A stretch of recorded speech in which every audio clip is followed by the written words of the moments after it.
Greta was an arisen from another world millennia ago who failed at the final step. Raising an orphaned boy from the ruins of his village, she sought out the dragon, donned in the clothes of its worshippers and the mantle of sorcerers persecuted by the faith. Her armor should not work with her class. Despite being either a fighter or assassin based on her weapons, she dons a chest piece exclusive to magic archer and sorcerer women. Her pawn Olra was certainly a mage. Wielding a normal staff, the pawn stood silently at her master's side, along with her human follower Ashe. Greta was an explorer at heart, initially welcoming her awakening as arisen with open arms. She found the freedom enlightening, exploration the first thing on her mind. That is, until she met Ashe. Greta herself soon came to love Ashe as her son, so much so that he became the ransom the dragon would take if she were to choose the bargain. Of course, we know she could not. Greta slew her dragon, gaining back her heart, but it wasn't long after that she saw the earth open up. She must have leapt in immediately and found her way to the seneschal, but her will was not strong enough to take up the mantle. Greta fell and would be born anew.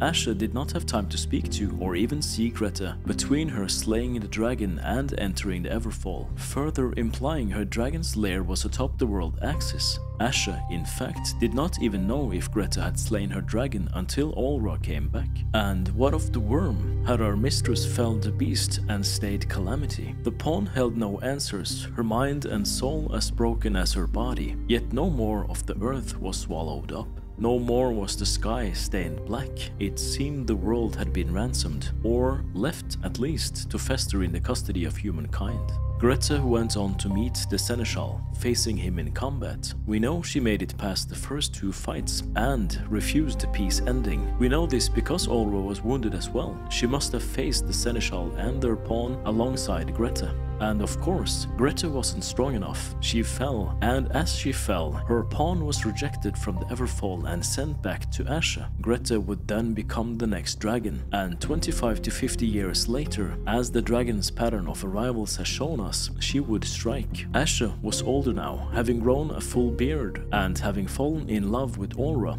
and knowing that he would become arisen this time around. I was left with a single hope, a single wish to bring back light to the deadened eyes of a masterless myrmidon. She was a pawn, I knew it well, not human, not of this land. And what of it? She bore Greta's mien, her face, will or nil, I soon found myself in love. The dragon struck, no will of her own, simply a vessel of the greater being controlling her. The will that drives this cursed form to seek the arisen is not my own.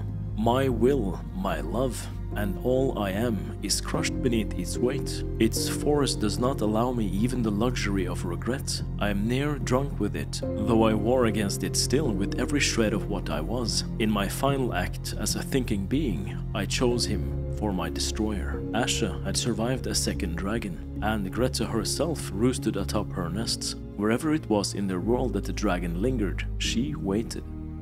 Of course, Ashe did come, his own main pawn of which we have no information, as well as Olra in tow. He faced her, and Greta gave her ultimatum. Offer your beloved in forfeit, and I shall see your will done. Choose? How am I to choose? No matter my answer, the price is death. A hollow choice. Who am I to stand as arbiter of two lives? What would you have me do? You brought me here. If this be the will of the gods, the order of the world, then damn the lot of them! I'll tear the whole of it asunder! Very well. If that be your wish, I shall claim my price. The battle music we hear when we fight the daemon is a reflection of his thoughts and feelings. Some lines grant us a greater context into Ashe's mind.